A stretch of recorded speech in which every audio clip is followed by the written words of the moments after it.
오늘은 시편 36편 1절로 12절 말씀을 본문으로 하나님의 말씀을 함께 나누겠습니다. 하나님은 거룩하신 분이십니다. 하나님은 거룩하신 분.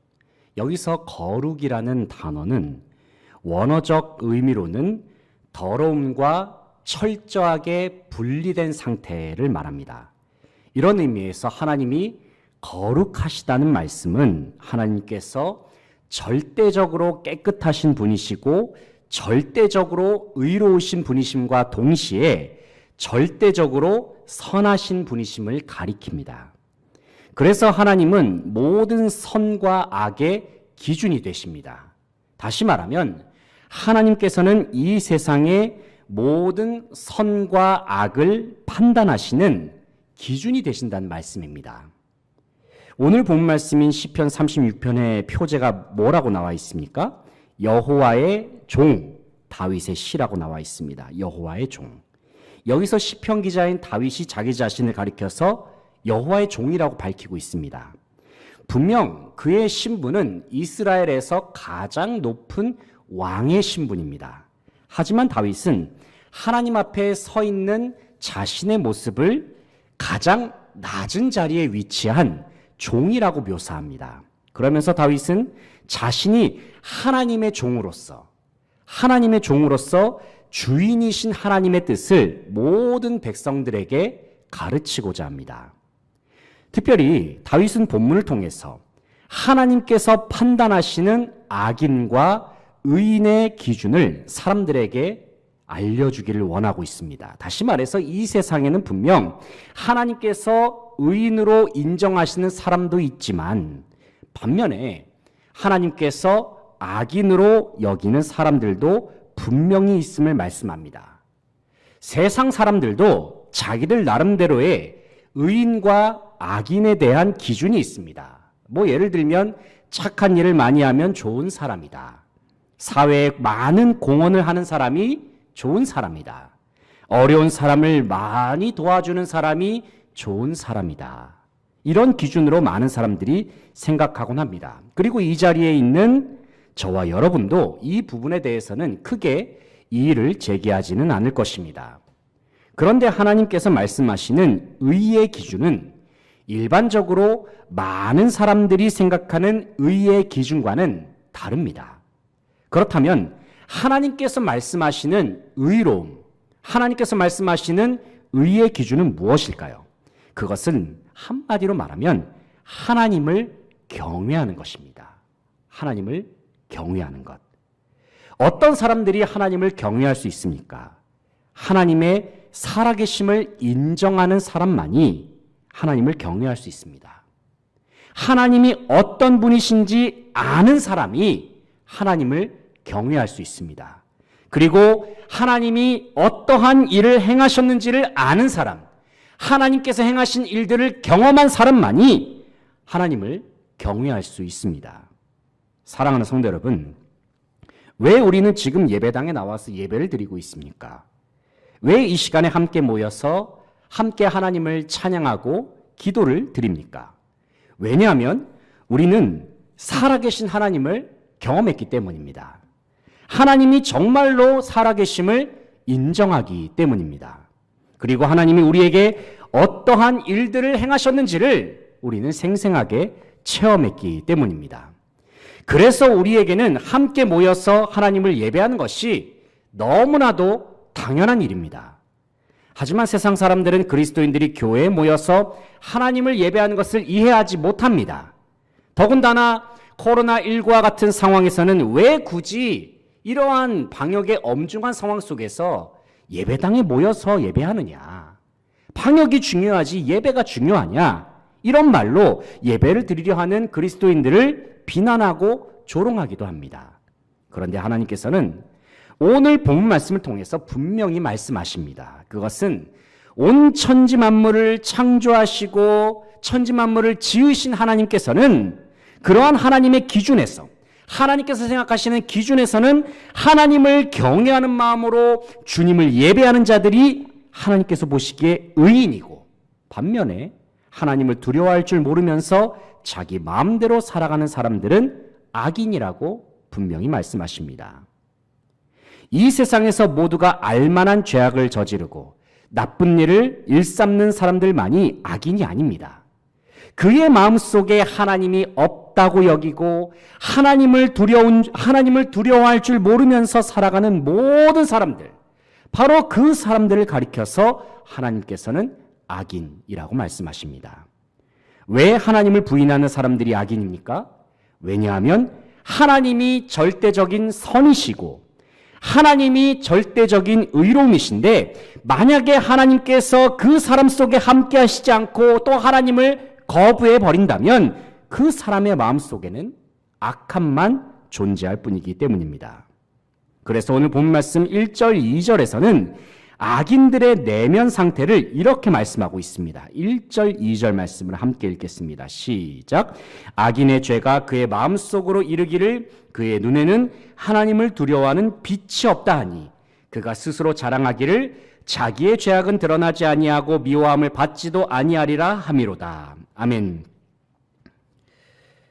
방금 읽은 말씀을 보면 하나님을 두려워하는 빛이 없는 악인들의 내면 속에는 죄악의 마음이 들어차 있음을 말씀합니다. 그러면서 죄악으로 가득 찬 악인들의 본성에는 은밀하게 죄악을 저지르는 것을 즐겨한다고 말씀합니다. 이어지는 3절, 4절 말씀을 보게 되면은 악인들의 삶과 생활 방식에 관하여 시편 기자는 계속해서 말씀합니다. 3절, 4절 말씀도 함께 읽어보겠습니다.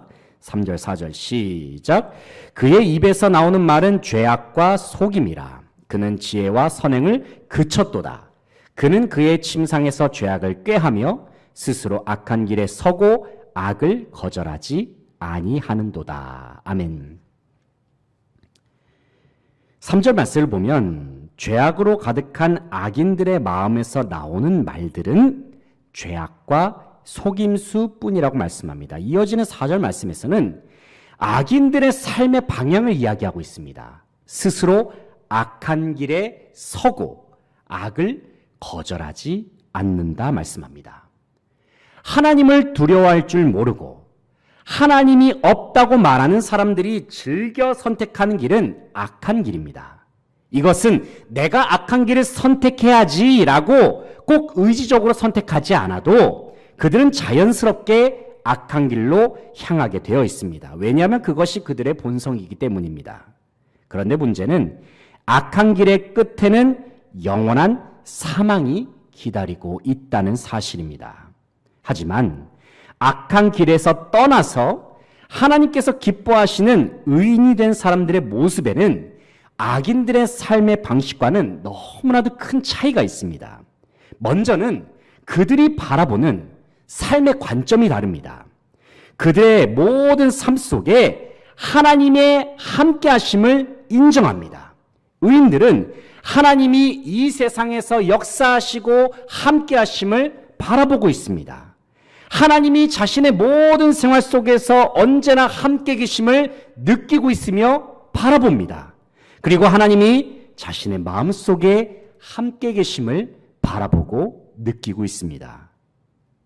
분명 지금 살아가는 세상은 악합니다. 불완전합니다. 그래서 악한 세상을 바라보면서 많은 사람들은 세상이 이렇게 악하고 온갖 부조리한 일들이 판을 치는데 대체 하나님이 어디 계신다는 거냐? 그렇게 비아냥대기도 합니다. 하지만 그래도 의인들은 그래도 하나님은 살아계신다라고 고백할 수 있는 사람들입니다. 왜냐하면 그들은 실제로 하나님을 만나는 사람들이고 실제로 하나님의 음성을 듣는 사람들이고 실제로 하나님의 존재를 온몸으로 경험하는 사람들이기 때문입니다. 다른 사람들의 눈에는 보이지 않아도 하나님을 경외하는 의인들의 눈에는 하나님이 보입니다. 하나님의 손길이 보이고 하나님의 숨결이 느껴지고 하나님의 음성이 생생하게 들립니다. 바로 그러한 의인들은 오늘 본 말씀 5절, 6절에서 시편 기자인 다윗이 했던 고백을 그들의 삶 속에서도 동일하게 할 수 있습니다. 다윗이 뭐라고 고백했는지 5절 6절 말씀을 함께 읽어보겠습니다. 5절 6절 시작. 여호와여 주의 인자하심이 하늘에 있고 주의 진실하심이 공중에 사무쳤으며 주의 의는 하나님의 산들과 같고 주의 심판은 큰 바다와 같으니이다. 여호와여 주는 사람과 짐승을 구하여 주시나이다. 아멘. 방금 읽은 말씀을 보면 시편 기자가 참 놀라운 고백을 하고 있습니다. 5절을 보면 주님의 인자하심이 하늘에 있습니다. 주님의 진실하심이 공중에 사무쳤습니다. 말씀합니다. 6절을 보면 주의 의는 하늘의 산들과 같고 주의 심판은 큰 바다와 같으니이다. 그렇게 말씀합니다. 시편 기자는 주님의 인자하심, 주님의 진실하심, 주님의 의로우심이 눈에 보인다고 말씀합니다. 누구의 눈에 보입니까? 바로 살아계신 하나님을 경외하며 예수 그리스도를 나의 구주, 나의 주님으로 모신 모든 하나님의 백성들의 눈에는 하나님의 인자하심, 하나님의 성품이 보이는 것입니다. 이어지는 7절로 9절에서는 시편 기자가 하나님의 백성들의 삶을 지키시고 돌보시는 하나님의 손길을 눈으로 보면서 다음과 같은 고백을 하고 있습니다. 7절로 9절 말씀도 같이 읽어보겠습니다. 7절부터 9절까지 시작. 하나님이여 주의 인자하심이 어찌 그리 보배로운지요. 사람들이 주의 날개 그늘 아래에 피하나이다. 그들이 주의 집에 있는 살진 것으로 풍족할 것이라. 주께서 주의 복락의 강물을 마시게 하시리이다. 진실로 생명의 원천이 주께 있사오니 주의 빛 안에서 우리가 빛을 보리이다. 아멘. 시편 기자는 고백합니다. 주님의 날개 아래에 피하는 자들을 지켜주시고 돌보시며 하늘의 풍족한 은혜로 가득 채우시는 하나님의 손길이 제 눈에는 보입니다. 하나님을 사랑하는 의인들은 실제적인 하나님의 손길을 바라보면서 주님께 감사하며 감격하면서 살아계신 주님의 이름을 높여 찬양합니다. 사랑하는 성도 여러분, 바로 이 자리에 함께한 저와 여러분은 시편 기자와 같이 살아계신 하나님의 존재를 눈으로 보고 또 하나님께서 행하신 일들을 직접 목격하였기 때문에 오늘도 이 자리에 나와 살아계신 하나님을 찬양하고 예배하는 줄로 믿습니다. 이 시간 다시 한번 하나님의 인자하심과 하나님의 진실하심이 저와 여러분을 향해 있음을 믿음의 눈으로 바라보시기 바랍니다. 하나님의 의로우심과 하나님의 정직하심이 언제나 우리의 삶을 지켜주시고 계심을 눈으로 확인하시기 바랍니다. 세상은 여전히 불완전하고 온갖 죄악으로 가득합니다. 하지만 동시에 세상에는 하나님께서 기뻐하시는 의로움, 하나님의 인자하심, 자비하심, 긍휼하심이 동시에 거하고 있습니다. 무엇보다도 하나님께서는 주님의 풍성한 은혜와 사랑을 우리에게 보내주시기 위해서 독생자 예수 그리스도를 주셨습니다. 그래서 하나님께서는 예수 그리스도의 이름을 통하여 우리를 의인으로 세워주시고 하나님을 보게 하시고 하나님을 예배할 수 있도록 우리의 삶을 인도하여 주셨습니다. 대림절을 맞이하면서 어두운 세상 속에서 우리를 빛으로 인도하신 하나님의 풍성한 은혜와 사랑을 기억하면서 주님께 감사와 찬양과 영광을 돌려드릴 수 있는 저와 여러분 되시기를 소망합니다.